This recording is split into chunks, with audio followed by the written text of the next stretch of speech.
পশ্চিমবঙ্গ সরকারের ছাগল বিতরণ কর্মসূচি হিঙ্গলগঞ্জে। প্রত্যন্ত সুন্দরবন এলাকাতে অভাব ও দারিদ্রতার মধ্য দিয়ে সাধারণ মানুষের অর্থ সমস্যা তৈরি হয়, সেই দিকে লক্ষ্য রেখে পশ্চিমবঙ্গ সরকারের বিশেষ উদ্যোগ গ্রাম বাংলার মহিলাদের স্বাবলম্বী করার জন্য ও অর্থ উপার্জনের জন্য বিশেষ উদ্যোগ নিল ছাগল পালনের জন্য। তারা গ্রাম বাংলার মহিলাদেরকে ছাগল বিতরণ করে, যাতে এই ছাগল লালন পালন করে অর্থ উপার্জনের লক্ষ্যে ও সংসারের আয়ের উৎস হয়ে দাঁড়াবে, সেই লক্ষ্যে এই ছাগল প্রদান করে পশ্চিমবঙ্গ সরকার। ছাগল দিয়ে খুব খুশি, তাদের তরফে দেওয়া হলো, আর কি বলবেন?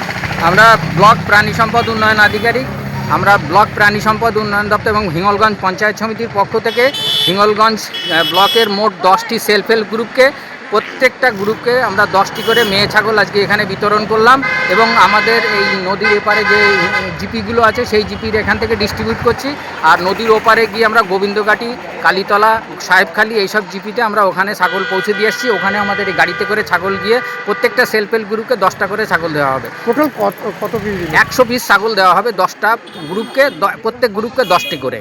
এই মেয়ে ছাগল পালন করে এরা এই সেলফ হেল্প গ্রুপের স্বনির্ভর গোষ্ঠীর মায়েরা তাদের আর্থিক উন্নতি করবে এবং লালন পালন করে যাতে বাচ্চা হয় এবং আরও যাতে বংশবৃদ্ধি হয়ে তাদের আর্থিক উন্নতি হয়, সেই উদ্দেশ্য নিয়েই পশ্চিমবঙ্গ সরকারের প্রাণী সম্পদ বিকাশ দপ্তরের পক্ষ থেকে এবং হিঙ্গলগঞ্জ পঞ্চায়েত সমিতি, হিঙ্গলগঞ্জ ব্লক প্রাণী সম্পদ উন্নয়ন আধিকারিকের পক্ষ থেকে আজকের এই ছাগল বিতরণ কর্মসূচি 2025-26 আর্থিক বছরের জন্য করা হয়েছে। আপনার নাম আর কোন? ডক্টর রবীন্দ্রনাথ কুণ্ডু, ব্লক প্রাণী সম্পদ উন্নয়ন আধিকারিক, হিঙ্গলগঞ্জ ব্লক।